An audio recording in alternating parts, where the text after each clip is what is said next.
Oui, Kadovia maintenant déjà en place pour nous aider à clôturer en beauté l'actualité relayée par les canards dans le quotidien, dans la parution au quotidien. Voilà, Kadovia maintenant, bonjour. Bonjour, je voulais te dire bonjour également à nos amis téléspectateurs. Alors, nous allons boucler sur quelle note cette semaine? Politique toujours, parce que comme on le dit, depuis un certain temps, 2021, dans la ligne de mire, donc tout le monde va dans ce sens-là. Est-ce que la question du parrainage va vraiment jouer durant ces élections? Ça continue donc d'occuper le devant de l'actualité. Ceux qui ont pillon sur lui par ces temps qui courent, c'est le bloc républicain, l'Union progressiste, le duo a fait parler encore de lui à Parakou. Et bien les CBE ont perdu finalement cette mairie-là. Donc les 3 municipalités sont désormais contrôlées par les blocs du chef de l'État. Les journaux sont revenus là-dessus, sauf qu'à ce niveau, oui, il y a bémol, parce que dans ce bureau exécutif du conseil communal, il y a la présence d'un élu qui dérange et les contestations sont déjà au niveau de la Cour suprême. Donc c'est aussi cela, 2021, avec les questions des parrainages, qui sera le véritable candidat? Est-ce que le bloc présidentiel va se retrouver seul à concourir? Donc, je l'ai dit, c'est autant de préoccupations, mais abordées en analyse par les confrères. On va donc les découvrir un à un. Il y a de la matière, mesdames et messieurs. On démarre avec Dynamisme Info, qui affiche donc en manchette ce matin, mouvance seule en lice pour 2021. Le cas de figure qui ne devra jamais être envisagé, en tout cas l'opposition pour le combattre en vue d'une compétition en bonne et due forme, préconise ce journal. La nouvelle exécutif municipal de Parakou, la présence dans le bureau donc de l'élu FCBE Alimatou Abdoulaye, contesté.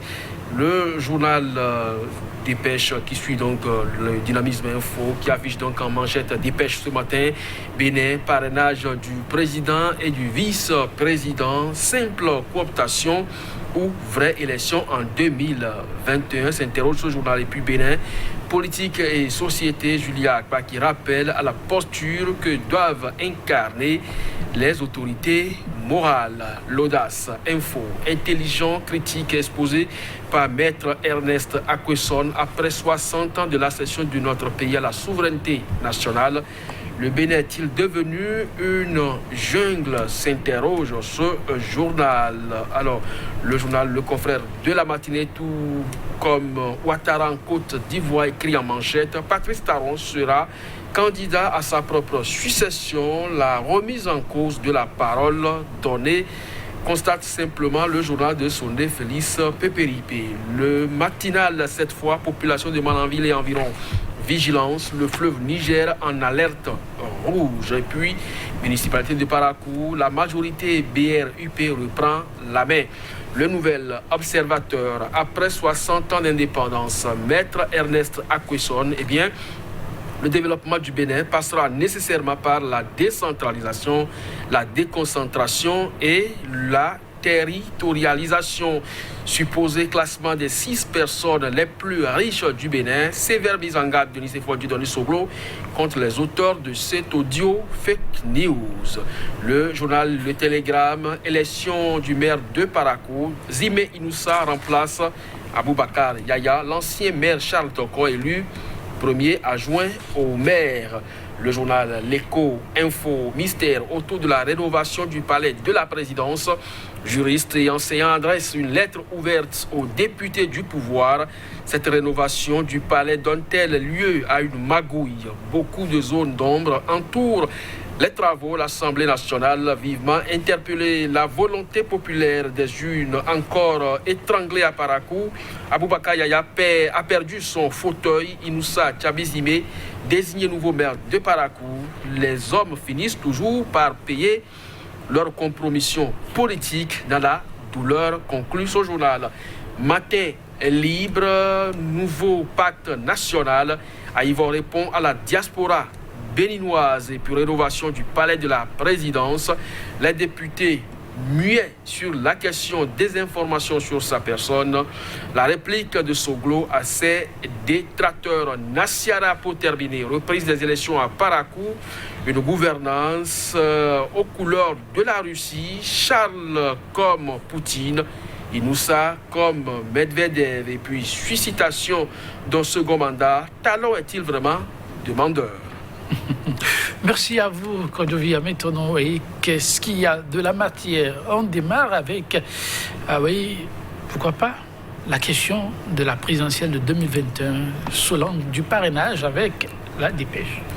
Oui, tout à fait. Ce journal se demande, puisque la nouvelle donne prévoit qu'il y ait un président et un vice-président. Alors le journal se demande si pour cette question du parrainage du président et de son vice-président, si c'est une simple question de cooptation ou une vraie élection en 2021, eh bien, des juristes se sont prononcés sur la question. Vous avez donc en toile de fond la photo donc, de Dr Salabi.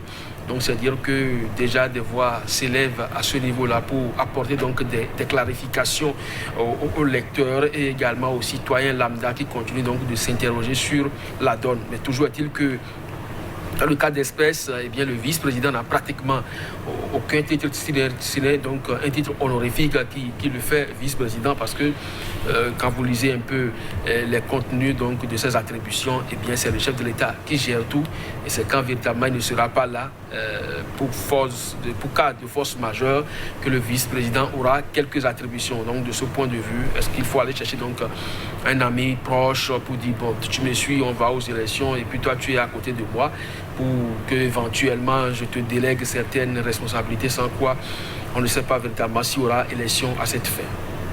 Quand je vais élection au sommet de l'État, élection à la base. Là, le télégramme nous l'apprend. Aboubakar Yaya a définitivement perdu le fauteuil au niveau de Parakou. Oui, je préfère beaucoup plus le titre du journal Le Matinal au Télégramme, parce que le Matinal. Oui, le Matinal estime que la municipalité, en tout cas de Parakou, la majorité Bloc républicain et Union progressiste reprend la main. Alors, c'est aussi ça. Il y a 3 journaux quand même qui nous apportent l'information complémentaire et donc ils se complètent pour être plus précis. Dynamisme Info qui parle de la présence dans le bureau de l'élu FCBE, Alimatou Abdoulaye, qui est contesté par ses pairs.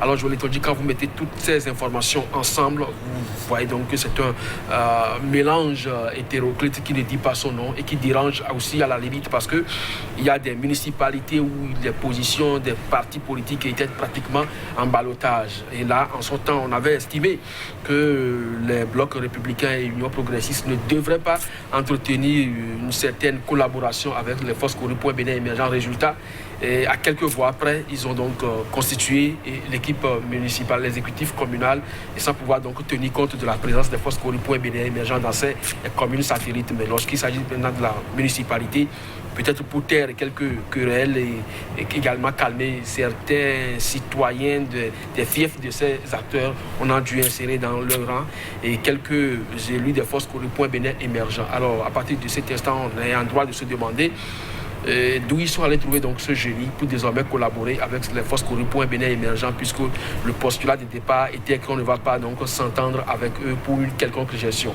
Maintenant, c'est déjà contesté cette élection-là, ou du moins cette intrusion dans le bureau de l'exécutif de la municipalité. On attend de voir ce que la Cour va rendre comme décision. On attend de voir, donc on suit de près, comme il y a maintenant, une autre préoccupation au niveau du sommet de l'État avec l'éco-info. Rénovation du palais de la République, enseignants, juristes, adresse une lettre ouverte aux députés, silencieux jusqu'à présent.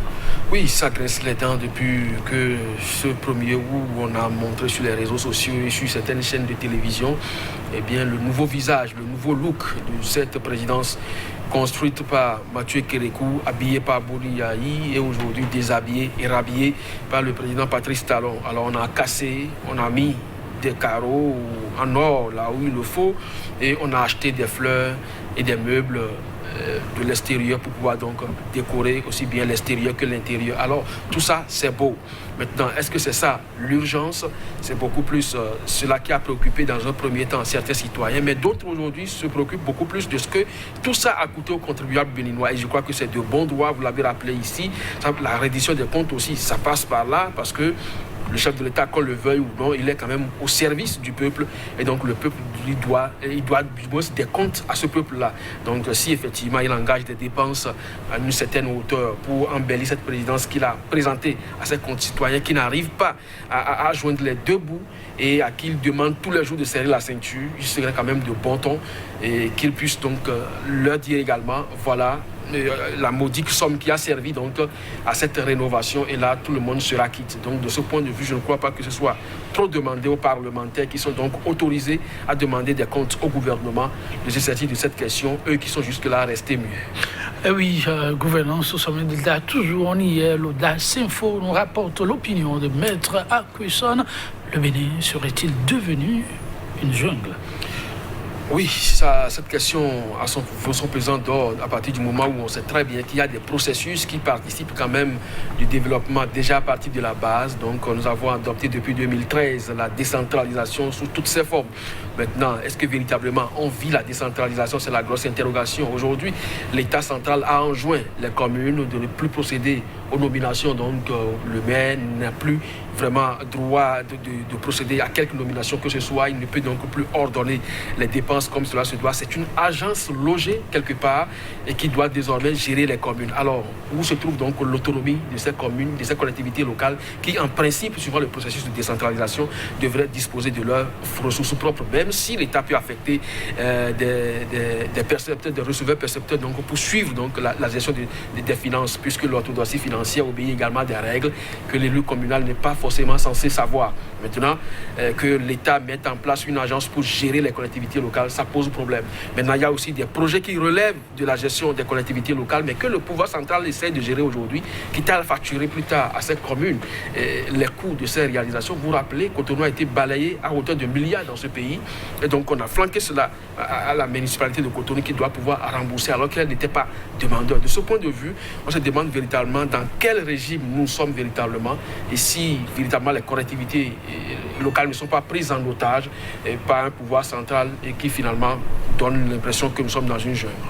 Merci à vous, M. Godivia Meton, chers téléspectateurs. Ce sera tout pour cette semaine. Rendez-vous lundi.